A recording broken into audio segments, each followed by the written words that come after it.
नमस्कार. मी प्राध्यापक डॉक्टर आबासू शिंदे. वृद्धी आणि विकास या टॉपिक अंतर्गत वृद्धीचे प्रतिमान आणि सिद्धांत, त्याचबरोबर पुरावा means growth model, theory and evidence, block 2 topic 2 च्या अंतर्गतच ब्लॉक 2 युनिट 3 आपण आज चर्चेला घेणार आहोत. यामध्ये विशेष करून इंट्रोडक्शन टू ग्रोथ मॉडेल, वृद्धी परिचय प्रतिमान, म्हणजेच वृद्धीचे काही प्रतिमान, काही सिद्धांत आपण म्हणूया, काही मॉडेल्स हे वेगवेगळ्या पद्धतीने मांडलेले आहेत. त्या संदर्भातली मांडणी आज आपण पाहणार आहोत. यामध्ये विशेष करून या नंतरच्या याच्यामध्ये हेराडोमर ग्रोथ मॉडेल याच्यावर आपण सविस्तर चर्चा करणार आहोत. नंतरच्या याच्यामध्ये आज इंट्रोडक्शन टू ग्रोथ मॉडेल, वृद्धी परिचय प्रतिमान या अंतर्गत आपण सविस्तर पाहणार आहोत. वेगवेगळ्या विचारवंतांनी वृद्धी आणि विकास या कन्सेप्ट अंतर्गत, या पुस्तकाच्या अंतर्गत मांडलेल्या ज्या काही संकल्पना आहेत त्या तत्कालीन सरकार, त्या देशाची असणारी व्यवस्था यांना काही प्रमाणात लागू पडणारे आहेत. त्यांचे सिद्धांत आपण भारतात जर विचारात घेतला तर काही पंचवार्षिक योजना या मॉडेलच्या आधारावरती आधारित आहेत. अशा पद्धतीचं आपल्याला सदृश्य परिस्थितीनुसार महालनोबिसचं मॉडेल आपण पाहतो. रोजगाराच्या अनुषंगाने असेल तर ते भारतीय अर्थव्यवस्थेला लागू पडलेलं होतं.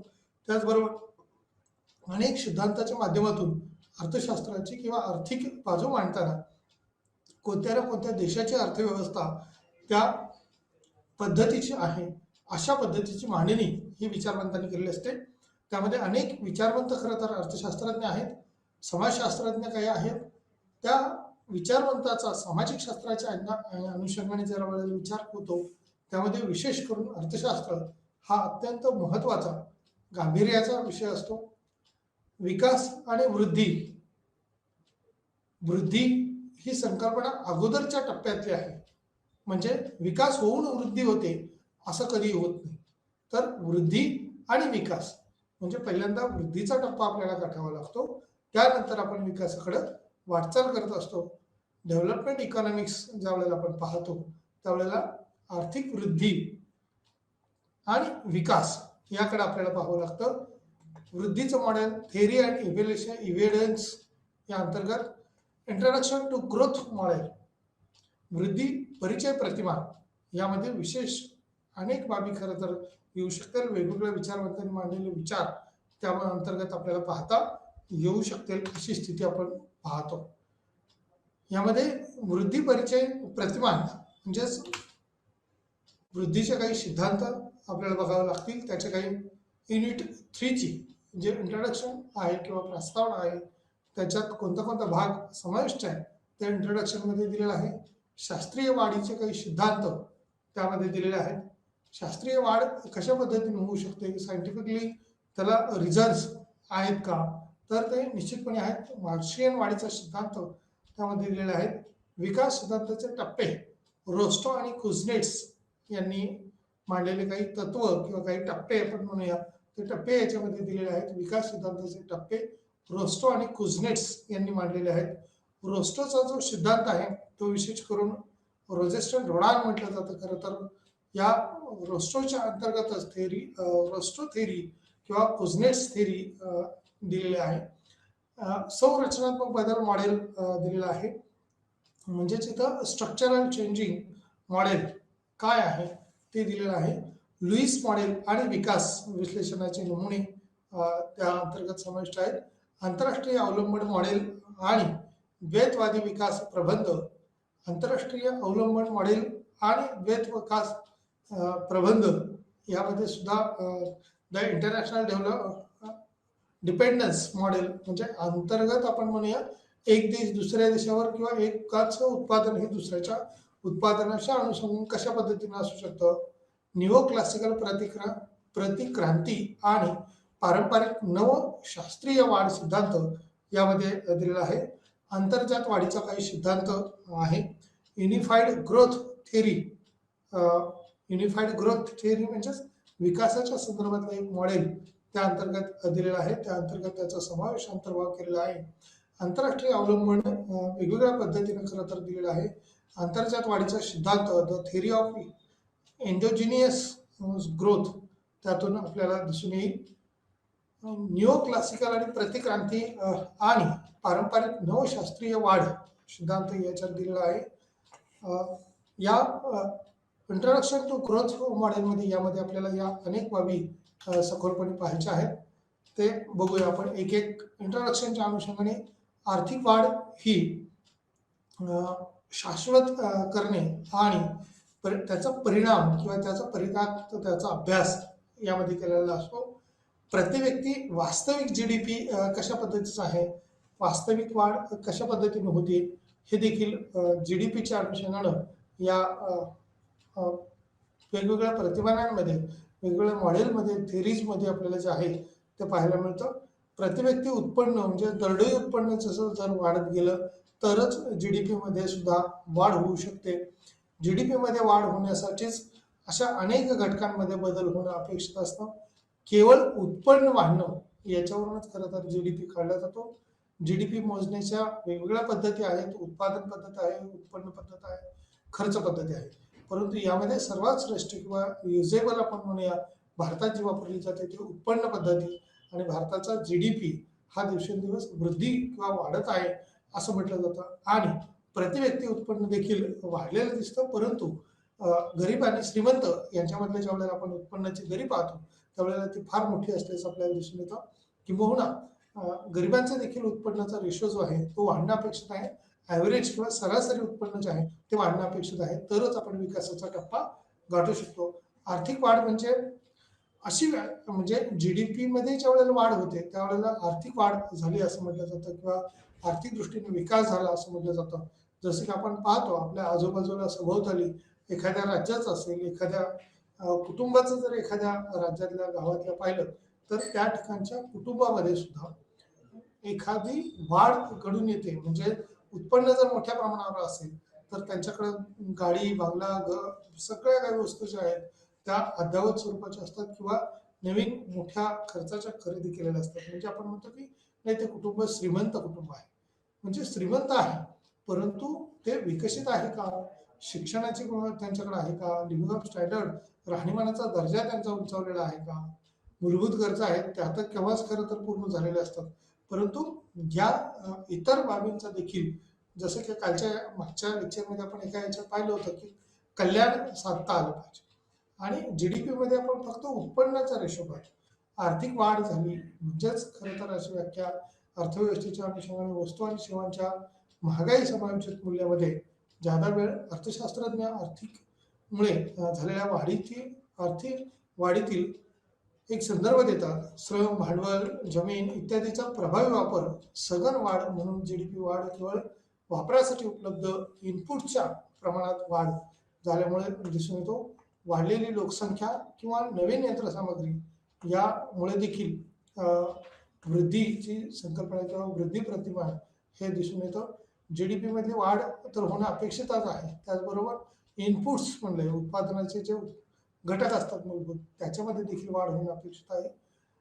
ही जर वाढ मोठ्या प्रमाणावर झाली तर त्याचबरोबर लोकसंख्या जर वाढलेली असेल तर लोकसंख्या वृद्धीमुळे किंवा नवीन यंत्रसामग्री जर वाढ झाली तर त्याची व्यापक वाढ म्हणून गणली जाऊ शकते. या व्यापक वाढीमुळे अर्थव्यवस्थेच्या दृष्टीने खरं तर अनेक बाबी आहेत की त्या वृद्धिगत होणं अपेक्षित असतं. त्याच वेळेला विकासाचा टप्पा आपण गाठू शकतो, अन्यथा आपल्याला विकासाचा टप्पा गाठता येणार नाही. शास्त्रीय वाढ सिद्धांत जर पाहिला तर क्लासिकल ग्रोथ थेरी जे आहे त्या आर्थिक वाढीच्या प्रक्रियेचे विश्लेषण हे कामाचे प्राथमिक वैशिष्ट्य होते. शास्त्रीय अर्थशास्त्रज्ञाचे उदाहरणार्थ ॲडम स्मिथ, थॉमस माल्थस आणि डेव्हिड रिकार्डो ते आधुनिक विकास सिद्धांताचे मुख्य अग्रदूत मानले जातात. आता हे जे ॲडम स्मिथ असतील, ॲडम स्मिथला तर खरं तर अर्थशास्त्राचा जनक असं म्हटलं जातं.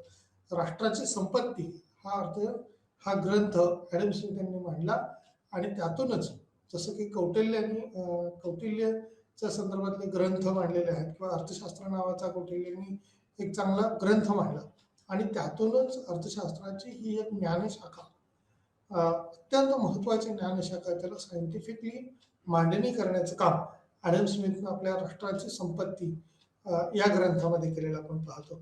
आणि हा ग्रंथ कधी मांडला तर तो 1800च्या आसपास किंवा 1936च्या आसपास ज्यावेळेला मांडणी करत असताना समग्र पातळीचा विचार करून त्या ग्रंथांमध्ये मांडला. माल्थस आणि रेकॉर्ड डेव्हल रेकॉर्डने खरं तर रेकॉर्डचा खंडविषयक सिद्धांत जो आहे तो जमिनीच्या सुपीकतेच्या संदर्भातला जास्त सुप्रसिद्ध आहे. माल्थसनी लोकसंख्या संदर्भातला मांडलेला ग्रंथ हा आर्थिक वाढ देशाच्या एका टप्प्यावरती उत्पादन जसं वाढत जातं, उत्पन्न जसं वाढत जातं, तशी लोकसंख्या देखील वाढलेली आहे का याच्यावर त्यांनी लक्ष केंद्रित केलेलं आहे. आधुनिक विकास सिद्धांताचे मुख्य अग्रदूत ज्यावेळेला या तिघांना म्हटलं जातं, ॲडम स्मिथ असेल, थॉमस माल्थस असेल, डेव्हिड रेकॉर्ड असेल, यांची मांडणी किंवा यांची विचारधारा ही वृद्धी आणि विकास शी संबंधित त्यांनी मोठे विचार, अनमोल असे विचार मांडलेले आहेत. याच विचाराशी समग्र होऊन इतर काही विचारवंतांनी देखील आपली अनेक बाबतीतली माहिती ही दिलेली आहे. विशेषतः त्यांना सामाजिक आणि आर्थिक बदलाच्या तथ्यांचा सामना करावा लागला होता. सामाजिक आर्थिक तथ्य जे आहेत ते बदललेल्या स्थितीमध्ये किती बदल होतात, कशा पद्धतीने बदल होतात. 18 आणि 19 रोजी राहणाऱ्या समकालीन इंग्रजी म्हणजे 18व्या आणि 19व्या खरं तर शतकातला हा कालखंड आहे. 18 आणि 19व्या रोजी राहणाऱ्या समकालीन इंग्रजी समाजात होत आहे. म्हणजेच 18व्या आणि 19व्या शतकातील जी लोकसंख्या त्या कालखंडात होती ती लोकसंख्येत माल्थसच्या मांडणीनुसार याच्यात कशा पद्धतीनं बदल होत गेला किंवा या शतके औद्योगिक क्रांतीच्या पूर्वसंध्येला विशेष त्यांनी काही मांडणी ही चांगल्या पद्धतीने केलेली आहे. औद्योगिक क्रांती घडून येत असताना लोकसंख्या वाढ हा घटक तुलनात्मकरित्या खूप विचाराधीन आहे किंवा विचारात घेतला जातो. कारण एका बाजूला आपलं उत्पन्न वाढत चाललं, कितीही उत्पन्न वाढलं तरी देखील लोकसंख्या त्या प्रमाणात वाढेल का हे पाहणं गरजेचं असतं. आणि ही लोकसंख्या जर वाढत गेली ही तर वाढलेलं उत्पन्न हे त्यांच्या उपजीविकेसाठी किंवा त्यांच्यावरती जास्त खर्च होऊ शकतं. त्यामुळं वाढलेलं उत्पन्न हे प्रमाणात लोकसंख्येच्या असणं अपेक्षित असतं. लोकसंख्या नियंत्रित असणं किंवा कमी असणं हे त्या दृष्टीनं महत्त्वाचा पार्ट आहे. शतकानुशतके औद्योगिक क्रांतीच्या पूर्वसंध्येला होत आहे किंवा त्या विशिष्ट टप्प्यावर औद्योगिक क्रांतीचा टर्न आपण म्हणूया उद्योगधंद्याच्या दृष्टीनं झालेला आपल्याला पाहायला मिळतो. मार्शियन जे आता आपण म्हणलं होतं की इथं जसं मागच्या याच्यामधलं थॉमस माल्थस म्हटलं तसं मार्शियन किंवा मार्क्सची थेरी ज्या वेळेला पाहिली जाते त्यावेळेला आर्थिक वाढीचे कार्ल मार्क्स यांनी एक मॉडेल प्रसिद्ध केलं होतं. त्याच्या पुस्तकात डास कॅपिटल या ग्रंथात विशेष करून मार्क्सने आपली मांडणी केलेली आहे. मार्शियन थेरी म्हणून डास कॅपिटलचा ग्रंथ जो आहे तो खूप सुप्रसिद्ध आहे. हे पुस्तक त्याच्या शास्त्रीय मांडणीला एक ठळक अशी मांडणी किंवा वैशिष्ट्यपूर्ण मांडणी दिसते. आर्थिक वाढ कशा पद्धतीने होते हे त्याच्यामध्ये दास कॅपिटलमध्ये मांडलेलं आहे. त्याचबरोबर लोकसंख्येच्या अनुषंगाने वाहपोह केलेला आहे, विचार मांडलेला आहे. त्यांनी परतावा कमी करण्याचा कायदा हा नाकारलेला आणि शास्त्रीय मॉडेलमध्ये स्थिर स्थितीची अंतिम परिणामता नैसर्गिक नाही प्रक्रिया हे मानवी व्यवस्थेमुळे होते तो माल्थसियनलाही नाकारतो किंवा लोकसंख्येचे सिद्धांत मार्क्सने त्या अनुषंगाने मांडणी केलेली आहे. किंवा आपण प्रतिमानाच्या अनुषंगाने ज्यावेळेला म्हणतो मार्क्सचं असेल, डेव्हिड रेकॉर्डचं असेल किंवा इतर काही ॲडम स्मिथच्या सिद्धांताची मांडणी असेल, यातून आपल्याला प्रकर्षाने काही बाबी निश्चित जाणवतात. मार्क्सच्या सिद्धांतात अर्थशास्त्र आणि समाजशास्त्र मी मगाशी ज्याप्रमाणे म्हटलं त्याप्रमाणे अर्थशास्त्र हे एक सामाजिक शास्त्र आहे आणि यातले सिद्धांत हे सामाजिक शास्त्राशी संबंधित त्या दृश्य बाबींशी संबंधित आहेत. एकत्र करण्याचा प्रयत्न त्यामध्ये केलेला असतो. सामाजिक, सांस्कृतिक आणि सतत बदल म्हणून आर्थिक विकास समाजाचे राजकीय जीवन यातून स्पष्टपणे जाणवतं किंवा समाज हित किंवा सांस्कृतिक आणि सतत बदल हे आर्थिक विकास समाजाचे हे राजकीय घटक दिसून येतात. या सिद्धांतानुसार आर्थिक प्रणाली उच्च पातळीवर पोहोचतात या सिद्धांतानुसार आर्थिक प्रणाली उच्च पातळीवर पोहोचताच्या डायनामिक शक्तीमधील ताणलेल्या काही संबंधामुळे काही टप्पे हे उत्पादनाचे दिसून येतात.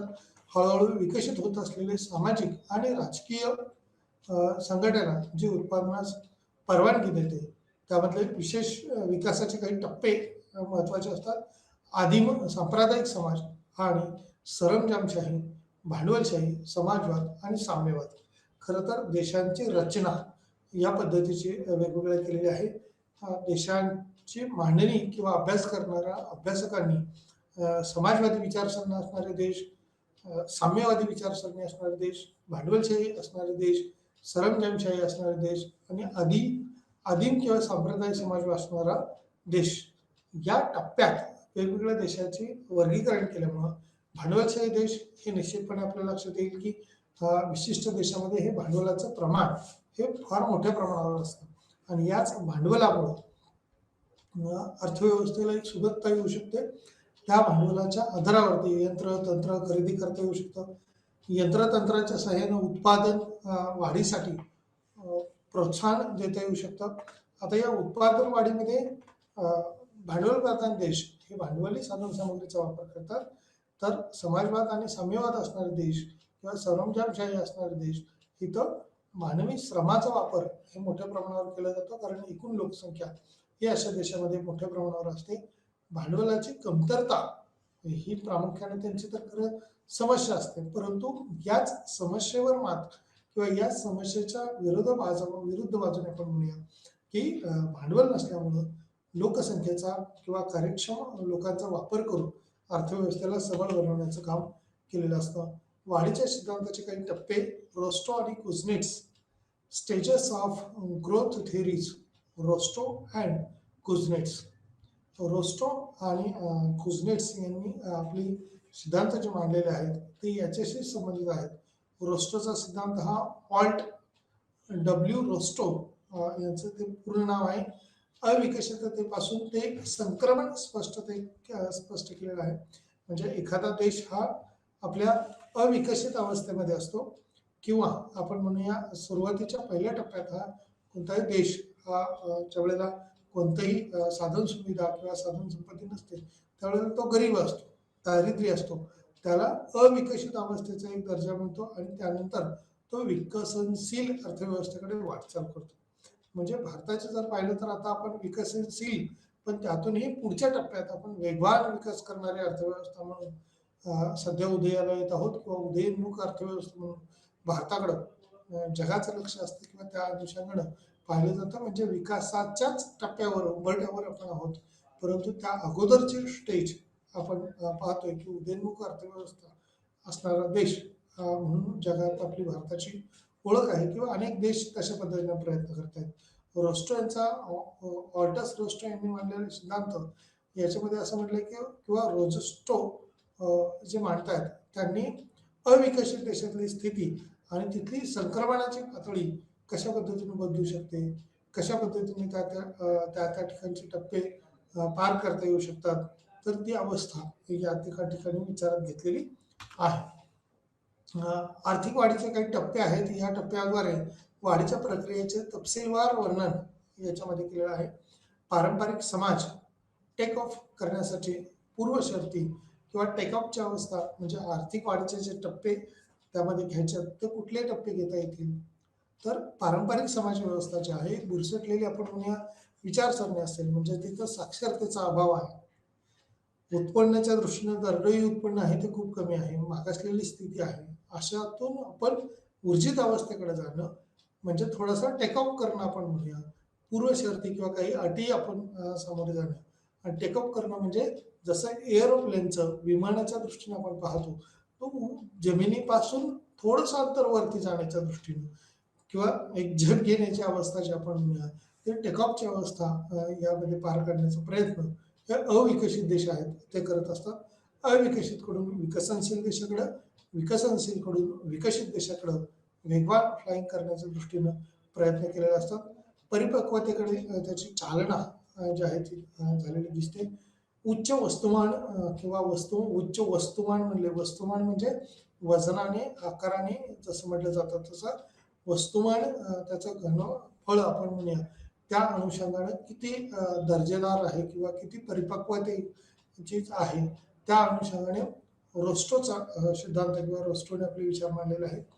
अर्थव्यवस्थेने वाढीच्या मार्गावर जाताना आर्थिक सामाजिक आता आर्थिक एक बाजू आहे आणि दुसऱ्या बाजूला सामाजिक घटक आहे. म्हणजे समाज हित त्यातून साध्य होईल का, समाजाला अपेक्षित असणारे घटक त्यातून मिळतील का, हे पाहणं तितकंच महत्त्वाचं आहे. सामाजिक दृष्टीने हितकारक जर बाबी असतील तर त्या निश्चित त्याचा वापर केला जाईल. अर्थव्यवस्थेने वाढीच्या बाबतीत उत्पन्न वाढीच्या दृष्टीनं प्रयत्न केलेले असतात. GDP त्यामुळे आपल्याला वाढलेला दिसतो. GDP मध्ये वाढ होणं म्हणजेच एकूण विकासात झाला असं म्हणता येईल. परंतु याच्यामधली वाढ केवळ वाढ होणं अपेक्षित नाही, तर दरडोई उत्पन्न म्हणजे एकूण लोकसंख्या सुद्धा त्या देशाची नियंत्रित किंवा प्रमाणात असणं अपेक्षित आहे. या लोकसंख्येच्या प्रमाणात जर खूप बदल झालेला असेल, खूप मोठ्या प्रमाणावरती स्थिती बदललेली असेल तर मात्र आपल्याला फायदे होतीलच असं नाही. त्यामुळं आर्थिक वाढीबरोबरच सामाजिक आणि संस्थात्मक बदल होणं हे देखील तितकंच महत्त्वाचं आहे. सामाजिक आणि संस्थात्मक बदल जे वाढीस सुरुवात करतात त्यावेळी हळूहळू मग अर्थव्यवस्था उच्च उत्पन्न पातळीपासून किंवा जाण्यापूर्वी वेगाने त्यामध्ये बदल करते किंवा त्यामध्ये वाढ झालेला आपल्याला दिसून येतो.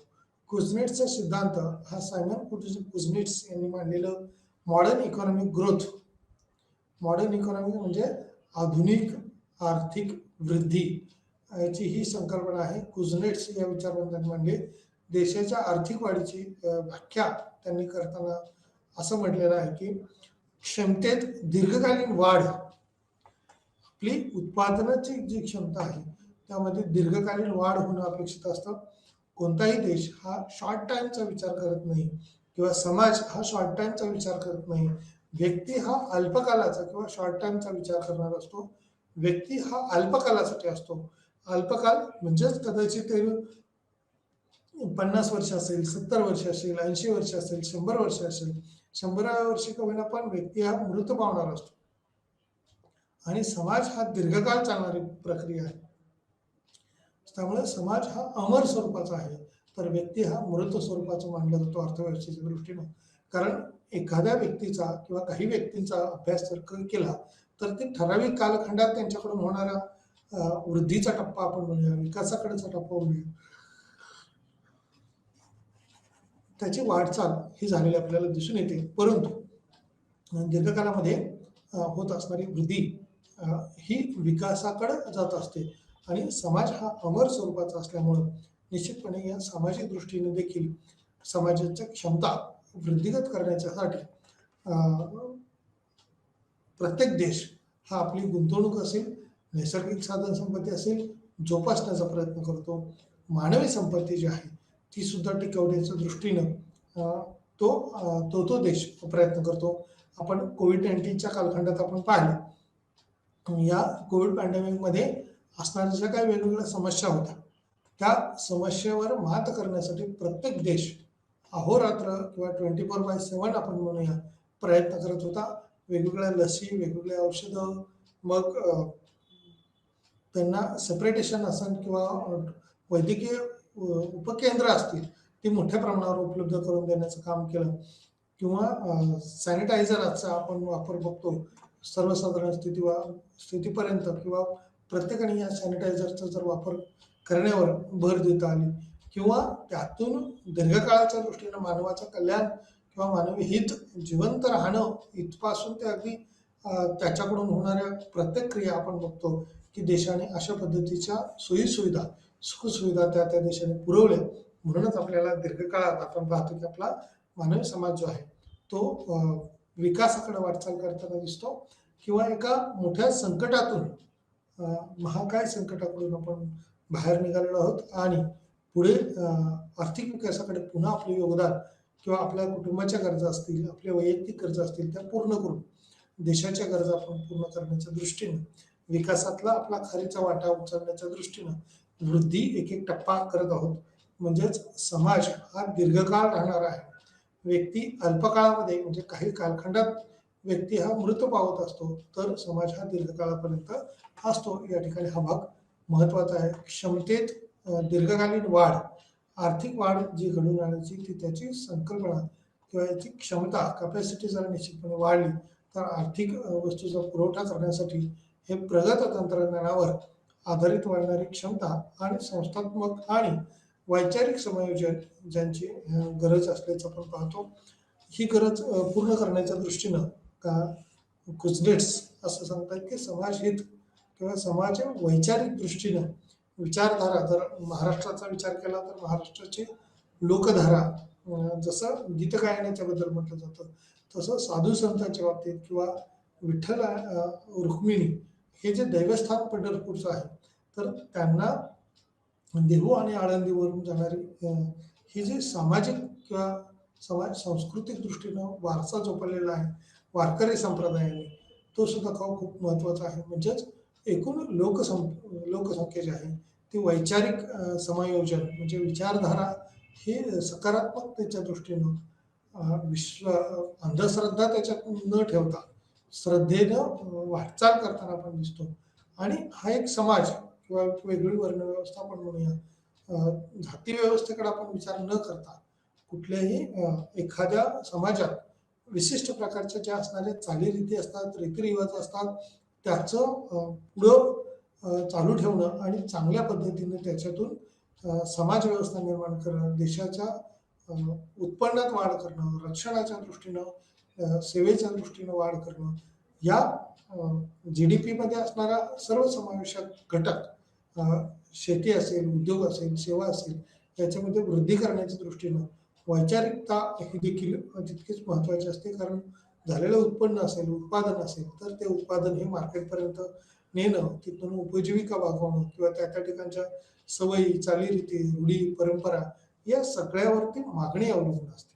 आणि मागणी जोपर्यंत वाढत नाही तोपर्यंत त्याच्यातला वस्तूचा जो पुरवठा आपण म्हटलोय, आर्थिक वस्तूचा पुरवठा करण्यासाठी त्या ठिकाणचे प्रगत असणारं तंत्रज्ञान जसं आवश्यक आहे त्याचे हे होण्यासाठी मागणी मोठ्या प्रमाणावर व्हायला पाहिजे. म्हणजे एका बाजूने पुरवठा होतोय परंतु दुसऱ्या बाजूने जर मागणी नसेल तर कुझनेट्स यांच्या मतानुसार त्याची क्षमता वाढण्याबरोबरच जशी क्षमता वाढेल तसं त्याची मागणी ही दुसऱ्या बाजूने वाढली पाहिजे. वैचारिक विचारधारेतून एखाद्या घटकाची मागणी ज्या वेळेला वाढायला लागते, जर आता आपण सध्याच्या कालखंडात पाहिलं तर मोबाईलची, पूर्वी जर पाहिलं तर रेडिओ, नंतर लँडलाईन फोन आपल्याकडे होते आणि याच लँडलाईनचं रूपांतर आता आपण पाहतो की अगदी हातातल्या फोन किंवा खिशातला मोबाईल आपण पाहतो, स्मार्टफोन आपल्याकडे यायला लागले. म्हणजे कम्युनिकेशन्स हे फार मोठ्या प्रमाणावर डेव्हलप झालं.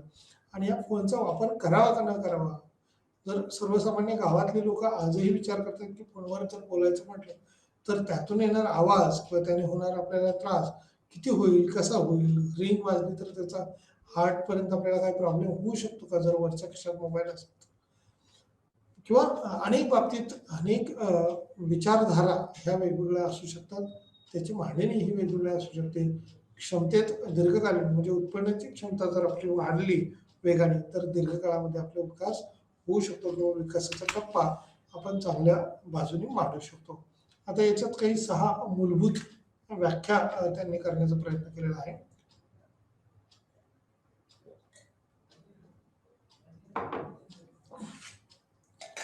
या मूलभूत ज्या व्याख्या आहेत त्या व्याख्यांमध्ये दरडोई उत्पादन आणि लोकसंख्येच्या वाढीचा उच्च दर, म्हणजे कुझनेट्स असे मांडणी करतायत की दरडोई उत्पादन तर वाढलं पाहिजे, त्याचबरोबर लोकसंख्या वाढीचा जर उच्च दर म्हणजे पहिल्या टप्प्यात कोणत्याही देशाची जर स्थिती बघितली तर दरडोई उत्पादन आणि लोकसंख्या वाढीचा उच्च दर दोन्ही वाढत असेल तर उत्पादन झालेलं ते पूर्णच्या पूर्ण खाऊन संपून टाकतील, म्हणजे देशाचा विकास होणारच नाही. तुलनात्मकरित्या विकासाचा वेग खूप कमी असेल, म्हणजे एका बाजूला दरडोई उत्पादन पण वाढतंय परंतु दुसऱ्या बाजूला लोकसंख्या वाढीचा उच्च दर सुद्धा आहे. म्हणजे वेगाने वाढणारी लोकसंख्या असेल तर तयार झालेलं उत्पादन हे त्याच ठिकाणी संपवलं जाईल. त्यामुळं देशाचं GDP जो आहे तो तितकासा वाढलेला आपल्याला दिसणार नाही. मग इतर देशाकडे आपण निर्यात करणं वगैरे तर दुरापास्त आहे, कारण ह्याच लोकसंख्येला आपल्याला उपजीविकेसाठी त्यावरती अवलंबून. दुसऱ्या पॉईंटमध्ये म्हटलंय एकूण घटक उत्पादकता वाढीचा उच्च दर. एकूण घटक उत्पादकता वाढीचा उच्च दर जो आहे तो किती वाढला. एकूण उत्पादकता वाढीचा उच्च दर जो आहे तो जर घटक उत्पादकता दर जर जास्त असेल तर त्यातून मिळणारे फायदे हे तुलनात्मकरित्या हे जास्त दिसून येतात. एकूण घटक उत्पादकता वाढीचा उच्च दर जो आहे तो किती प्रमाणात जास्त आहे तर त्या देशाची असणारी उत्पादनाची क्षमता जी आहे त्यावरती तो प्रामुख्याने अवलंबून असतो. अर्थव्यवस्थेच्या संरचनात्मक परिवर्तनाचा उच्च दर. संरचनात्मक म्हणजे इथे एकूण उत्पादकता म्हटले, इथं संरचनात्मक उत्पादकता म्हटले. या उच्च दरात जर लोकसंख्या वाढते तशा पद्धतीनं इतर घटक देखील जर वाढले, इतर घटकांमध्ये सुद्धा वाढ जर झाली तर संरचनात्मक बदलल्यामुळं आर्थिक वृद्धीचा वेग हा चांगल्या पद्धतीने वाढू शकतो. हीच वाढ विकासाकडे जाऊ शकते अशा अँगलने म्हणता येईल.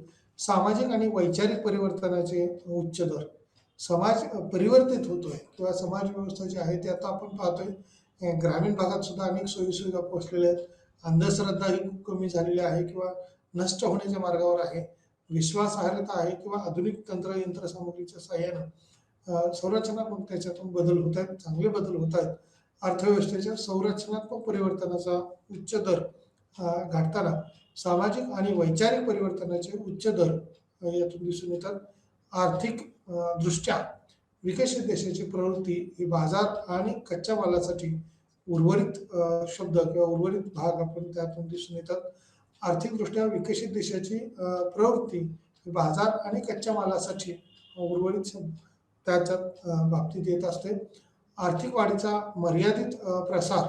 जगाच्या फक्त 1/3 भागापर्यंत लोकसंख्या ही वाढलेली आहे किंवा त्याच्या अनुषंगाने वाढत आहे असं दिसून येते.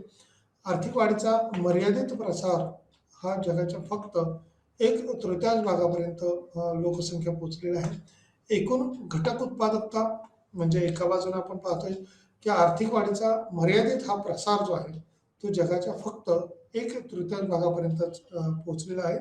म्हणजे विकासाचा टप्पा किंवा आपण म्हणतो विकास जो आहे कुझनेट्स यांचे कुझनेट्स आणि सायमन कुझनेट्स यांच्या सिद्धांतानुसार काय म्हटले, आर्थिक वाढीचा हा मर्यादित प्रसार हा जगाच्या फक्त 1/3 भागापर्यंत म्हणजे 1/3 लोकसंख्येपर्यंतच केवळ विकासाचं जे काही आपण म्हणूया त्याचा प्रसार किंवा त्याच्या सोयीसुविधाचा लाभ हा 1/3 लोकांना पोहोचलेला आहे.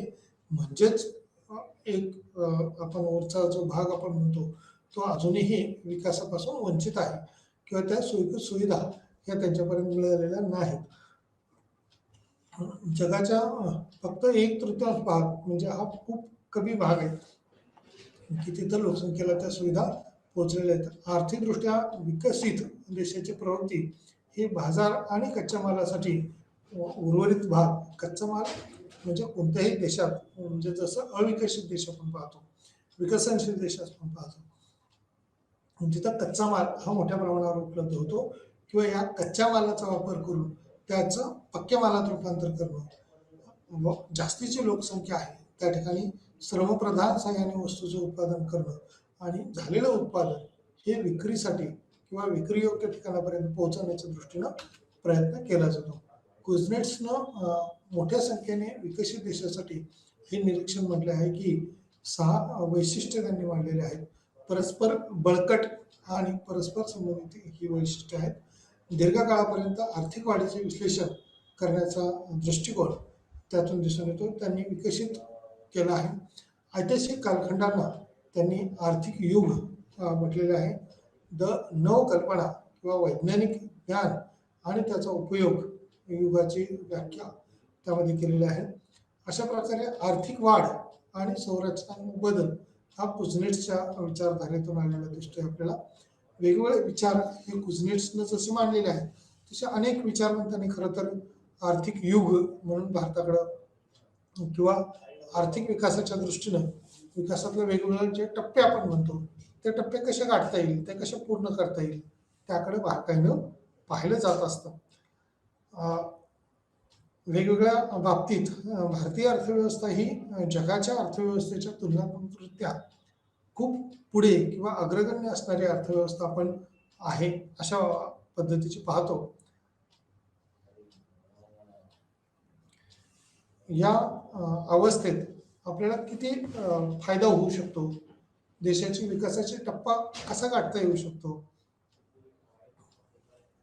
तर त्याचा भाग आपल्याला पुढच्या विचारवंतामध्ये पाहायला मिळतो.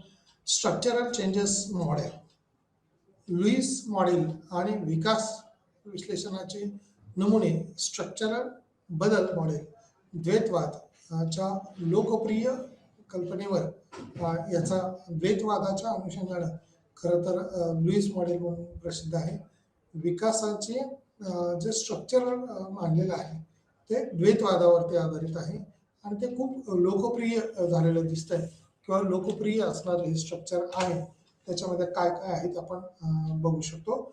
जे विकास अर्थशास्त्रामध्ये समजून घेण्यासाठी एक संबंधित संकल्पना आहे. वाढत्या अर्थव्यवस्थांची गतिशीलता. आता गतिशीलता हा शब्द खरं तर खूप प्रचलित आहे. गतिशीलता म्हणजे अर्थव्यवस्था एका टप्प्यातून दुसऱ्या टप्प्यात जाणे किंवा त्याला संक्रमण अवस्था आपण सुरुवातीला म्हटलं होतं.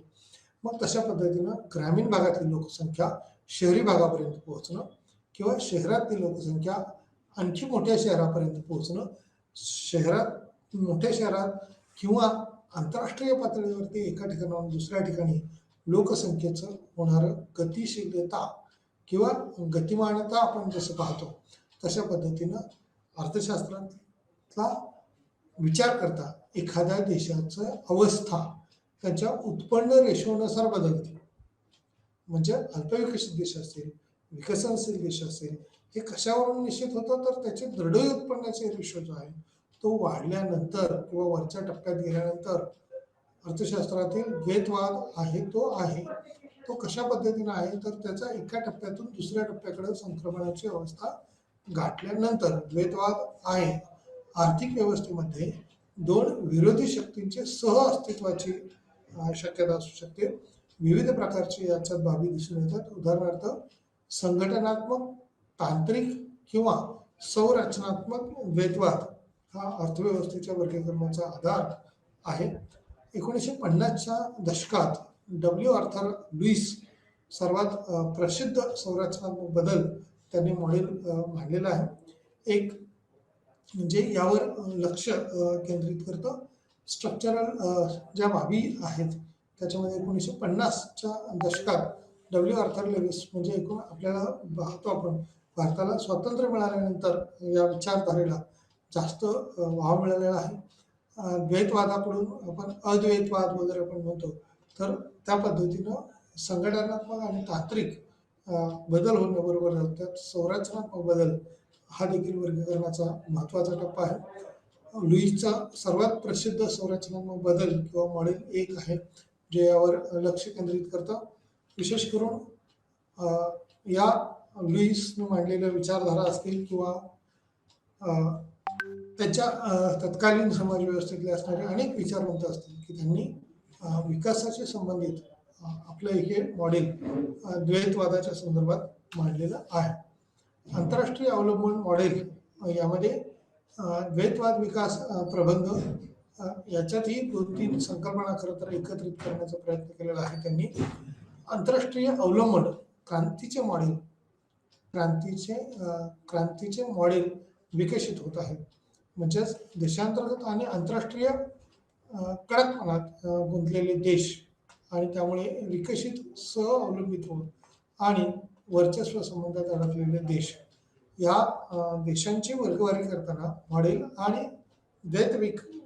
द्वैतवादी विकास प्रबंध. आंतरराष्ट्रीय अवलंबन किंवा त्या देशाचं अवलंबित्व जर कमी होत असेल म्हणजे एक देश दुसऱ्या देशावर जसं आंतरराष्ट्रीय अर्थशास्त्र शिकताना एखाद्या देशात एखादी घटना जर घडली मग ती चांगली असो किंवा वाईट असो त्याचा परिणाम हा आंतरराष्ट्रीय पातळीवरती म्हणजे एका देशात घडलेली घटना दुसऱ्या देशापर्यंत त्याचा परिणाम हा जाणवत असतो. म्हणजेच आपण असं म्हणूया 2006 मध्ये अमेरिकेमध्ये मंदी सदृश्य परिस्थिती निर्माण झाली होती.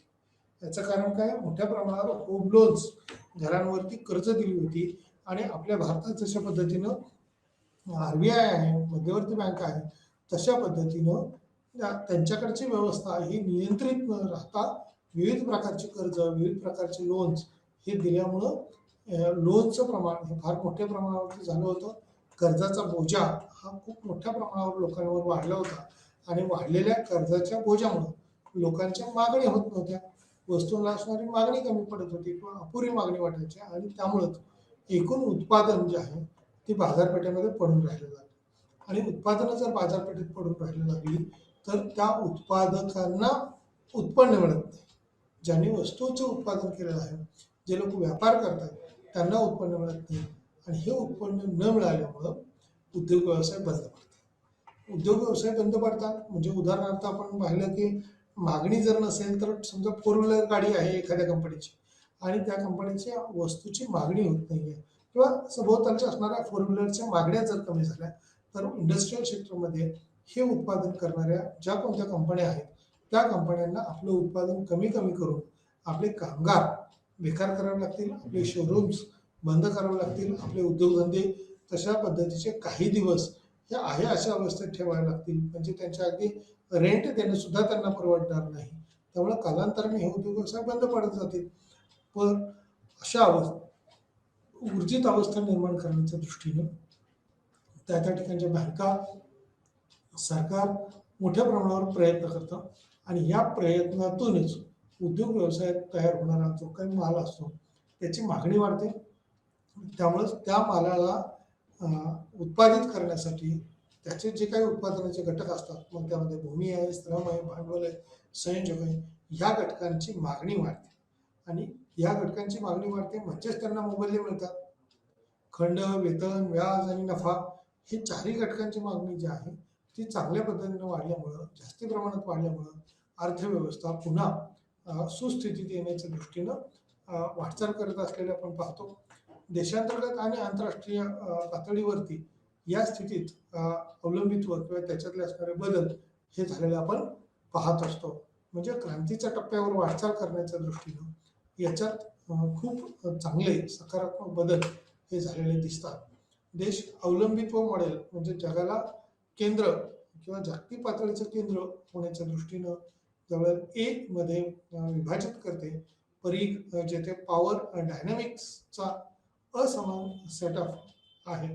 तर विकसित देश हे प्रबळ असतात आहेत, तर विकसनशील देश हे अशास्त्रीत परीघ आहेत, जे वर्चस्वाने शासित आहेत. आणि केंद्राच्या असुरक्षितता अशा प्रकारे केंद्राच्या गरिबीचा मार्ग हा मोकळा किंवा केंद्र सरकार तशा पद्धतीने त्याला पाठिंबा देतं. त्या देशात असणाऱ्या ज्या काही समस्या आपण म्हणतो त्या समस्या पूर्ण करण्याच्या दृष्टीनं तो देश किंवा केंद्र सरकार असेल, बँका असतील, याच्यात समन्वय साधून समतोल ठेवण्याचा प्रयत्न करून कोणत्याही देशाला इन्फ्लेशन झालं किंवा डिफ्लेशन झालं, महागाई वाढली किंवा घटली तरी पण परवडत नसतं. त्याचा समतोल बॅलन्स ठेवण्याच्या दृष्टीनं प्रयत्न करावा लागतो.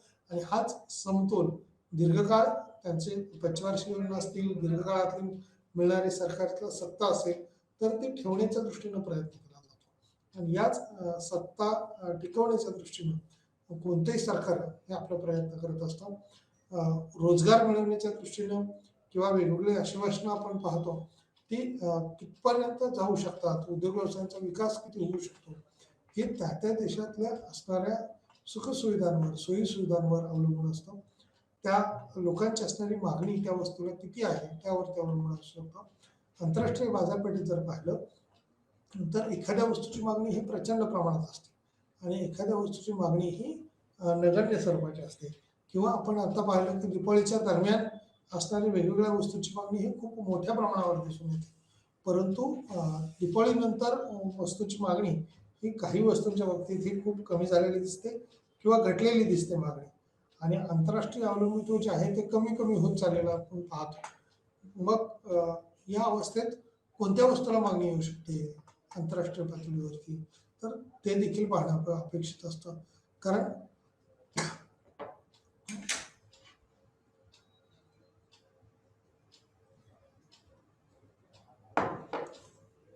एखादा देश ज्या वस्तूची मागणी आपल्या गरजेसाठी किंवा आपल्या देशातल्या लोकसंख्येच्या अपेक्षेसाठी मागणी करत असतो, तशा पद्धतीनं त्या देशात ती वस्तू महाग उत्पादनामुळं किंवा उत्पादन प्रक्रियेत तयार होणारे जे काही घटक असतात त्याच्यामुळे जर जास्त किंमत त्याला मोजावी लागत असेल तर ते उत्पादन करणार नाही. असे उत्पादन आयात केलं जातं.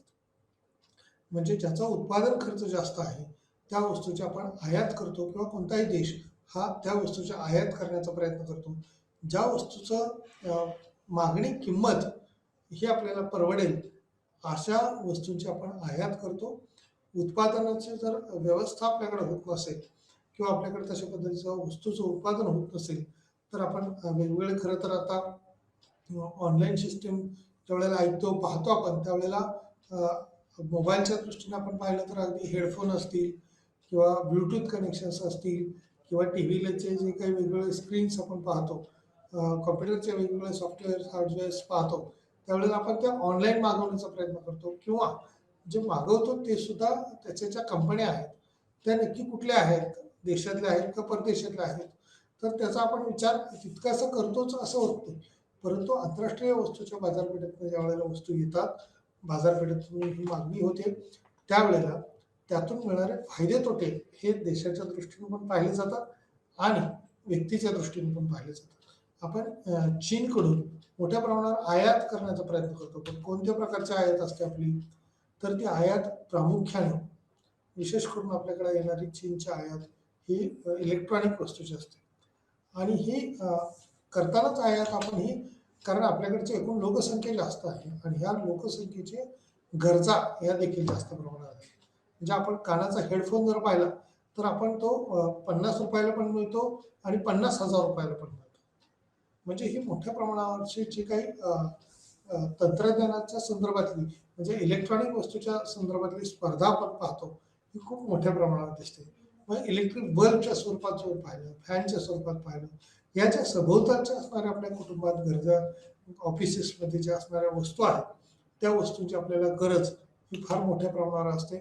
याच आंतरराष्ट्रीय पातळीवरच्या मागणीचा हा परीघ जर आपण जर पाहिला तर तो वाढताना दिसतो. खूप मोठ्या प्रमाणावर वस्तूची मागणी हे आपण करत असतो. तशा पद्धतीनेच भारतातून उत्पादित होणारे ज्या काही वस्तू असतील, ज्या कंपन्यांचे उत्पादन ही स्वस्तात तयार होत असतील तर ती उत्पादनं आपण निर्यात करतो. जसे ॲग्रिकल्चर गुड्स असतील, शेती उत्पादनं आहेत ते आपण मोठ्या प्रमाणावर परदेशात निर्यात करतो कारण आपल्याकडचा भूप्रदेश हा तुलनात्मक त्या लोकसंख्येच्या विचारात कमी आहे. परंतु एकूण जागतिक पातळीचा विचार केला तर आपल्याला समुद्रकिनारा मोठ्या प्रमाणावर लाभलेला आहे. तसंच तिथलं जे मच्छीमार आहे, मच्छी आपण म्हणूया उत्पादनाच्या दृष्टीने ॲग्रिकल्चर गुड्समध्ये सुद्धा वेगवेगळ्या वस्तू आहेत. शेती उत्पादनाचे जे काही प्रोडक्शन्स असतात आपण म्हणूया ते प्रोडक्शन्स आपण एक्सपोर्ट करतो आणि ह्या एक्सपोर्टमुळं जास्तीचं बेनिफिट किंवा उत्पन्न आपल्याला निश्चितपणे मिळू शकतं. जास्त मिळालेलं उत्पन्न हे विकसित देशांमध्ये देशांतर्गत उत्पादनाला भर घालणार असतं. त्यामुळं वृद्धीचा एक टप्पा आपण पाहतो तो पुढं गेलेला दिसतो.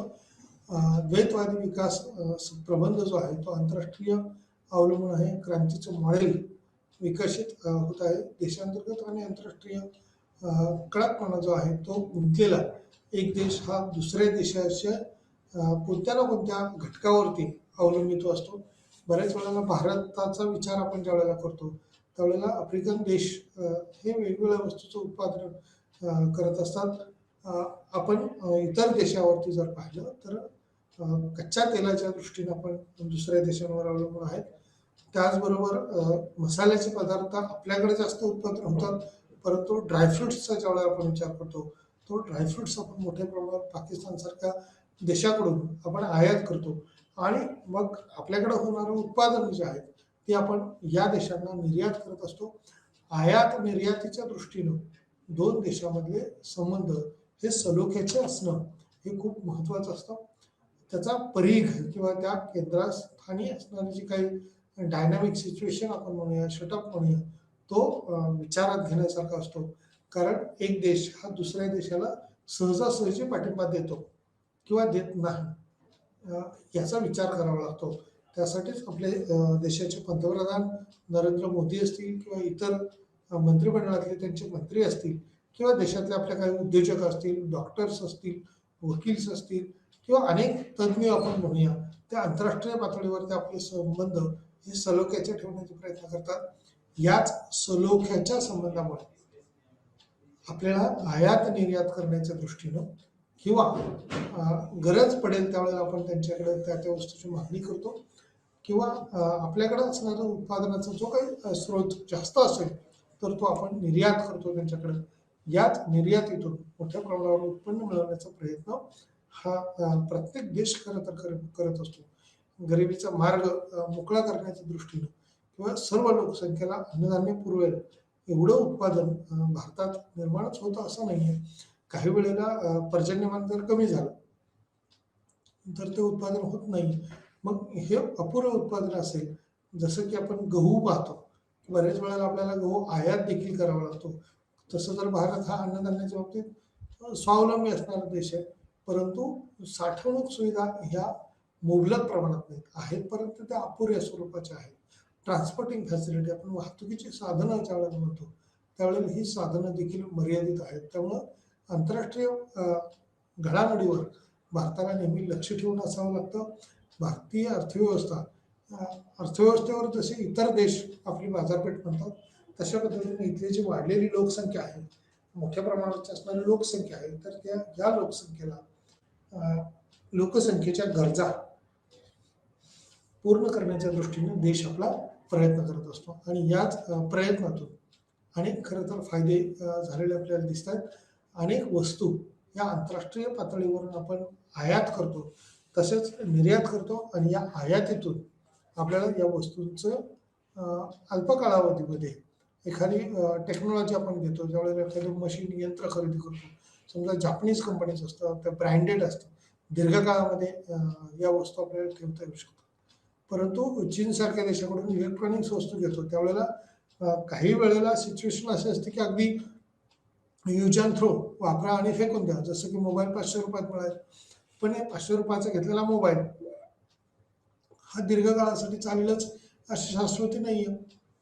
कानाचा घेतलेला मी मगाशी सांगितलं तसं हेडफोन अगदी 50 रुपयाचा घेतला तर त्याने त्याची क्षमता किती दाखवावी, महिनाभर, 2 महिने, 3 महिने, तर हे कठीण असतं. किंवा त्याच्यावरती केलेली गुंतवणूक जर आपली जास्त असेल, काही वॉरंटी, गॅरंटी, वॉरंटी आपण म्हणतो, त्यावेळेला ती मिळू शकते का? मग किती महिन्यासाठी मिळेल ते? आता इलेक्ट्रिक बाईक यायला लागल्या आणि या इलेक्ट्रिक बाईकसाठी 3 वर्षे, कारण लोकांना सगळ्यात जास्त मोठी रिस्क होती ते म्हणजे इलेक्ट्रिक बाईकमध्ये सध्याचं टेन्शन असं की बॅटरी जर आपल्याला चालली नाही तर, कारण चार्जिंग पॉईंट आहे, चार्जिंग केली पण ती चार्जिंग किती काळ चालेल याच्यावरती एक्सपेरिमेंट ज्यावेळेला झाली त्यावेळेला त्या बॅटऱ्यास त्या त्या कंपन्यांनी असं ठरवून दिलेलं आहे की 1 वर्ष, 2 वर्ष, 3 वर्ष काही झालं तर आम्ही त्याला वॉरंटी देतो. गॅरंटी म्हणण्यापेक्षा वॉरंटी देतो, कारण वॉरंटीत आपल्याला बदलून वस्तू मिळते, वस्तूला वस्तू मिळू शकते. म्हणजेच या वस्तूचा लाभ घेण्याच्या दृष्टीने प्रयत्न केला. म्हणजे जिथं हाय टेन्शन आपण म्हणूया, जिथं रिस्क फॅक्टर असते, म्हणजे 1.5 लाखाची गाडी घ्यायची आणि इलेक्ट्रिक पॉईंट लावून इलेक्ट्रिक आपण ज्यावेळेला चार्जिंग बॅटरी करतो त्यावेळेला त्या टू व्हीलरने जर सपोर्ट नाही झाला, बॅटरी काढली म्हणजे त्या गाडीचा आत्माच संपला, कारण त्याला इंजिन नसणारच आहे. बॅटरीवरती ज्या वेळेला गाडी चालेल त्यावेळेला त्या इंजिन त्याच्यातच सपोर्ट करणार आहे, पण सपोर्ट सिस्टमच संपली तर काय होईल? त्यामुळं ओव्हरऑल ज्यावेळेला आपण त्या इंजिनसाठीचा प्रोव्हाइडेड टू सप्लाय आपण म्हणूया, इलेक्ट्रिसिटी ज्यावेळेला सप्लाय होणं थांबेल त्यामुळं बॅटरीला त्या ठिकाणी फार महत्त्व आहे. आणि आत्ताच्या आपण टू व्हीलर्स, फोर व्हीलर्समध्ये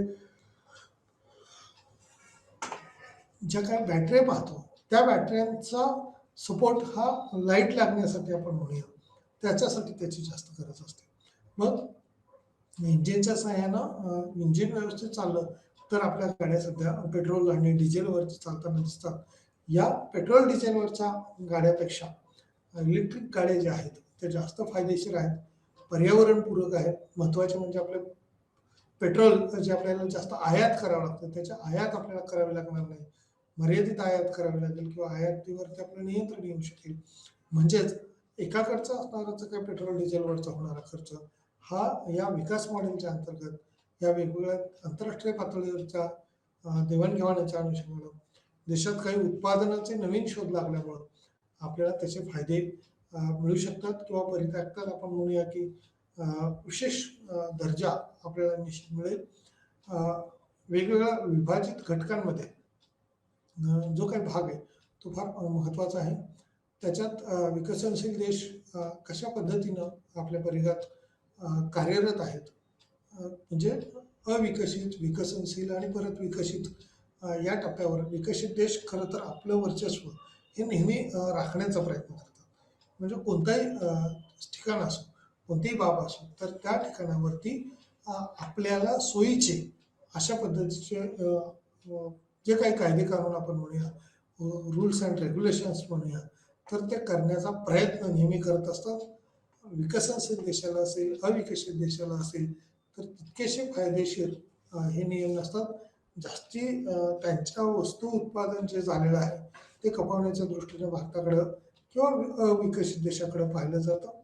याचंच पुढचे टप्पे गाठण्यासाठी विकसनशील देश खरं तर आपल्या भारताचं जर पाहिलं तर आपण WTO मध्ये पण आहे, सार्क सारख्या संघटनेमध्ये पण आहे. आंतरराष्ट्रीय पातळीवरच्या ज्या ज्या संघटना आहेत त्या जास्तीत जास्त संघटनांमध्ये आपला देश हा सभासद आहे, सदस्य म्हणून आहे. आणि याच सभासदत्वाच्या आधारावरती सदस्य असल्यामुळं आपल्याला त्या ठिकाणी काही बाबतीत आपल्याला मागणी करता येतात. आणि कोणतंही डिझास्टर असेल, आपत्ती असेल, तर त्या आपत्ती कालखंडात आपल्याला सोयीसुविधा घेता येतात किंवा त्यांच्याकडून लाभ मिळावं यासाठी अपेक्षा करतो. जागतिक बँकेकडून मोठ्या प्रमाणावरती संधी ज्या आहेत त्या उपलब्ध करून दिल्या जातात. महत्त्वाचं म्हणजे निधी प्रोव्हाइड करताना या ठिकाणी गरीब गरजू देश जसे बघितले जातात, तसेच भारतासारखा विकसनशील देश हा गरीब मध्ये तर नाही येत आहे, गरजूमध्ये येऊ शकतो. कारण एकूण लोकसंख्या जी आहे त्या लोकसंख्येच्या अनुषंगाने ही वाढ ही चांगल्या झालेली दिसते आपल्याला. याच आंतरराष्ट्रीय पातळीवरच्या ज्या काही घडामोडी घडत असतात त्या घडामोडीवरती विचार करणारे, मांडणी करणारे अनेक याच्यातले सिद्धांत जे आहेत ते मांडलेले आहेत. त्यामध्ये विशेष करून आपण जर आत्ता पाहिलं त्या अनुषंगाने जर बघितलं तर सुरुवातीच्या टप्प्यात अगदी काही विचार मांडताना मार्क्सियन विचार मांडले. या मार्क्सचे विचार मांडताना त्याच्यात दास कॅपिटल नावाचा ग्रंथ आहे, त्याच्यातली काही मांडणी ठळक त्याची काही वैशिष्ट्य त्यांनी दिली आहेत. मार्क्सच्या सिद्धांताच्या दृष्टीनं सामाजिक, सांस्कृतिक आणि सतत बदल घडून येणारे काही विचार मांडलेले आहेत. समाजाच्या दृष्टीनं आदिम सांप्रदायिक समाज, सरंजामशाही, भांडवलशाही समाज किंवा साम्यवाद या सर्व घटकांचा त्याच्यात विचार किंवा या घटकांना एकत्रित घेऊन देशाचा विकास कसा होऊ शकतो या अनुषंगाने काही मांडणी केलेल्या आहे. दास कॅपिटल हा ग्रंथ खरं तर सर्वांनी वाचण्यासारखा आहे. सर्वांनी त्या संदर्भातले मार्क्सचे विचार जे आहेत, कार्ल मार्क्स मांडलेले विचार, तर त्याची थेरी हे एकदा पाहून घेणे अपेक्षित आहे.